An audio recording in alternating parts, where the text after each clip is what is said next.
guys test মেটাৰ্ছে লৈ আহিছে offer offer আৰু অফাৰ এতিয়া অফাৰ থালিটো কি আছে আপোনালোকক দেখুওৱা হওক আহক আহক চিকেন থালি পাব আপুনি 100 ৰুপিজত আৰু 100 ৰুপিজত পাব আপুনি ইমানখিনি আইটেম চাওক চাওক ভালদৰে চাই লওক আৰু 150 ৰুপিজত আপোনাৰ আৰু দুটা চিকেন আইটেম এড হৈ যাব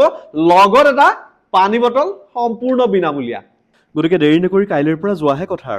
আৰু তেওঁলোকৰ নতুনকৈ পৰ্ক থালি এড হৈছে য'ত থাকিব পৰ্কৰ 3টা আইটেম আৰু প্ৰাইচ হৈছে 150 ৰুপিজ আৰু লগত এটা পানী বটল ফ্ৰী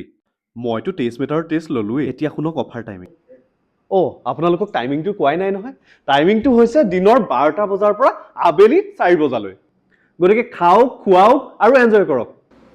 গতিকে ৰাইজ আপোনালোক আহক টিআৰপি ৰোডত একেবাৰে কৰকচাই সাইডত আৰু এলআইচি অফিচৰ একেবাৰে সন্মুখত আছে টেষ্ট মেটাৰ্ছ দুপৰীয়াৰ ভাত সাজৰ সৈতে এখন নতুন ৰেষ্টুৰেণ্টৰ সোৱাদ লওক আৰু লগতে মোকো ফ'ল' কৰি যাওক তাত দেখুৱালে কিবা নহয় কিবাটো ডিছকাউণ্ট পাব